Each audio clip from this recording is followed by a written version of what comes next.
All right, so we got this 3-round mock draft cooked up, man. Why is it 3 rounds? Because I'm using PFF and I'm not paying for it. So 3-round mock draft, we got 4 picks in the top 3 rounds. Super important and super crucial to hit on all of these picks. So let's jump straight into it. Let's see how the board falls. No trades. We're not trading out. We're not trading back up to the first. We're not doing any of those things. We're just going to draft. So let's kick it off, man. Let's see who's going to be falling in the top 3.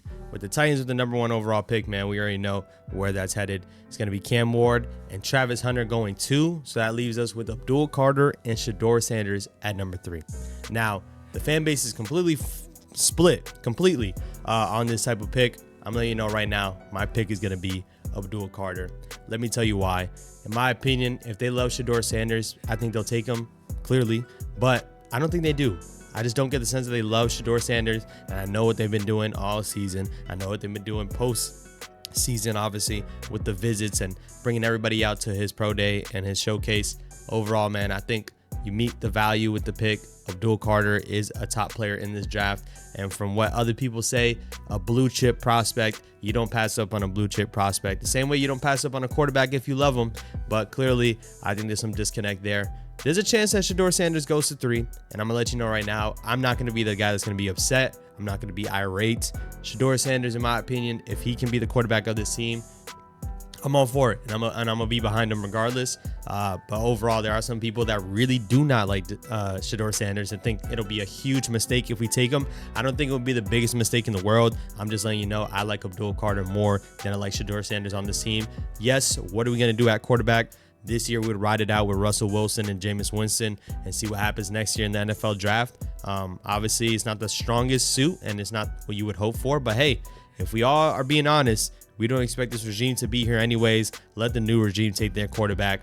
They're going to try to win games this year, and they're going to take the best player available in Abdul Carter. What are you getting with Abdul Carter? Yes, you're getting one of the best edge rushers in this draft, the best edge rusher in this draft, but one of the better edge rushers in the league already, in my opinion. When you see what he can do with his physical traits, the comparisons to Micah Parsons, we've seen the whole 9. But Abdul Carter does have that speed, and he does have that wherewithal to continue to add, pass rush moves to his game, which we did see towards the end of the season. And people just forget that last year was his first year at that position. He was previously an off-ball linebacker that was wreaking havoc the prior year, and put him in a mode where he can just focus on pass rushing. You got Brian Burns on the other side. You got Dexter Lawrence. You should have a good D-line that should be getting out the quarterback for years to come, and they will be young. Yes, some people are going to say, what's up with Kayvon Thibodeau? Are we keeping Kayvon Thibodeau? I'm keeping Kayvon Thibodeau, and we'll see what happens by the trade deadline this year or even next year. You're picking up that option, and he is one of the better young, pass rushers in my opinion. He's not the best. He's not a first-round pick in my opinion, but KT is still serviceable, and I think he might be good somewhere else. We could definitely trade him, and hopefully they do that. The past couple of years, we haven't traded away our talent that looks like they're not going to be back on this team. So hopefully they do that with Kayvon Thibodeau, but I'm taking Abdul Carter, man. So with this second-round pick, man, you saw we went edge rusher with the first round. Are we going to continue to stack up this D-line? Are we going to continue to work on the offensive line? Are we going to add a playmaker? Listen, I'm doubling up. I'm taking defensive lineman, and I'm taking Derek Harmon. I'm taking Derek Harmon with, obviously Tyleik Williams on the board. You got a guy like TJ Sanders, Norman Lott on the board. In my opinion, I like the upside with Derek Harmon. He has the size, and he also has the twitchiness to pass rush, and I think that's something that we could use. Dexter Lawrence, as you know, is going to be a wrecking ball, and maybe you want more of a guy that's going to stop the run. Derek Harmon can do both of those things. Obviously, these players are not one-tool players. You're taking a guy like Derek Harmon. He put up the numbers at Oregon. He was one of the top D linemen in the country, and I think if you pair him with Dexter Lawrence, man, it can only make this defensive line even greater. When you think about having a run-stuffing defensive tackles, I'm over that, man. Give me a guy that can do both. Give me a guy that can get after the quarterback. You need a guy that can still be a force when Dexter Lawrence is off the field, and as you know, Dexter Lawrence needs to take a breather. I'm on board to get Derek Harmon on this team. You can't go wrong with guys like Norman Lott and Tyleik Williams, but I'm taking Derek Harmon personally. I like the guy. You take him with your second-round pick. So here we are with our first third-round pick, and in my opinion, man, once again, I think you need to add on the offensive side of the ball. You added heavy defense in the offseason through free agency. You added in the first 2 picks of your draft here. Listen, I'm on board to get another D lineman, but I'm going to get another Hog Molly on the other side. Shout out to my guy, Dave Gettleman. We're going to get Tate Ratledge out of Georgia. Listen, offensive guard. I think you need to start adding guys to this offensive line. You can't have a draft where you don't take any linemen on either side of the ball like we did a couple years ago. That can't happen. You're getting a guy like Tate Radledge out of Georgia. What are you getting out of him? You're getting a guy that should shore up the guard position, in my opinion. Now, he is one of the older prospects, and when I say older, he's around 23 years of age. You see some guys that are coming out at 20, 21, 22. He is 23 already. Started the last 3 years at Georgia. And what are you getting? You're getting a guy that can run block, and I love to see that. Right now, our guard position, when you look at it, we got Greg Van Roten, and you got Evan Neal trying to make his attempt to be a guard. Hopefully there's upside when it comes to those two plays, but you can't bank on that for this upcoming season. You need to add to this offensive line. You need to add guys that are just good. You need to add talent here.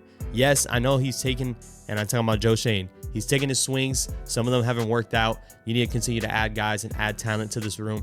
Get a guy like Tate Radledge coming out of Georgia. Hopefully he solidifies this offensive line a bit more after you already signed a free agent guard last season. You got Greg Van Roten back on a deal this season. You need a guy that you can look at for the future. It's no given that Evan Neal will work at guard. I hope he does, but it's no given, and I don't think we should automatically give it to him. Get a guy like Tate Radledge in here. Hopefully he can shore up this offensive line and hopefully give us potentially something for the future. I mean, at this point, we're going to start wondering about John Michael Schmitz at center. I mean, is he going to be a guy that we're going to keep at center as well? And I say that because some guards are flexible enough to go out and play center. We'll see what happens with that. But I'm taking Tate Radledge out of Georgia with the first third-round pick. So here, man, once again, we look at the way the draft board ended up. We took 2 defensive players in the first 2 picks. We ended up taking Tate Radledge with our 3rd pick.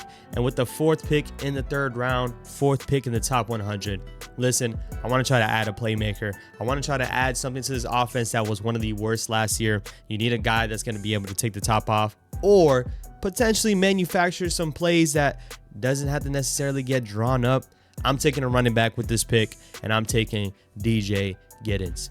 Why am I taking DJ Giddens? Listen, I love the explosiveness he plays with. Also, when you think about what he was able to do last year, putting up over 1,300 rushing yards at Kansas State, DJ Giddens, in my opinion, has that perfect kind of piece that we want when you're adding to this running back room with a guy like Tyrone Tracy. Listen, I think Tyrone Tracy is going to do a lot more of the dirty work. He's going to be the guy that's going to carry the ball often, but I think DJ Giddens is a good change of pace, and he could be more of a speedster. Ran a 4.4 40. He has the speed. DJ Giddens is going to be my pick. And, I mean, you can kind of push off running back late.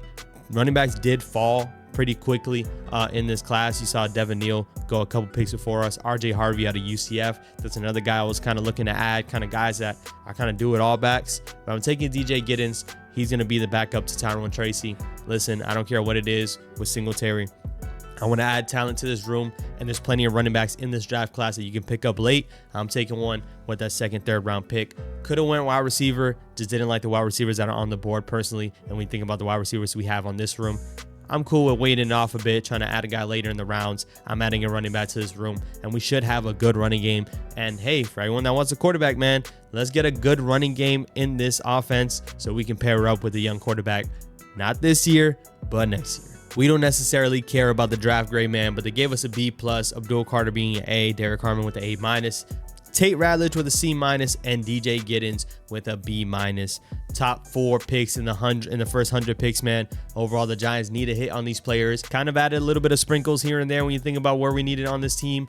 Edge rusher, defensive lineman, interior offensive lineman. And in my opinion, man, we just need a playmaker. Whether it be wide receiver or running back, we need another playmaker on this offense. Bring in that guy. Overall, man, if the board fell this way, I'll be pretty happy. I need you guys to let me know how I did on this mock draft, land. Let me know who you would have taken other than the picks that I took, man. Maybe you want to take Shedeur Sanders in the 1st round. And for anyone that's wondering, why didn't you look for, a Jackson Dart? Why didn't you look for a Jalen Milroe? Listen, if you're not taking Shedeur Sanders with the top pick, I'm cool off the other quarterbacks. And I know it's a little bit different when you think about how I talked about, Jackson Dart, how I talked about Jalen Milroe. They still could add a quarterback if they want to. Personally, in my opinion, though, if you're not getting Shedeur Sanders, who is the better prospect than a Jackson Dart and a Jalen Milroe, then I'm cool on waiting on it. I mean, if you find one of them in the 3rd round, or even if you want to trade back into later 2nd round, once again, we're not doing any trades. But if they want to do that, I'm not necessarily completely against it. I just would rather allocate resources to helping this team this upcoming year.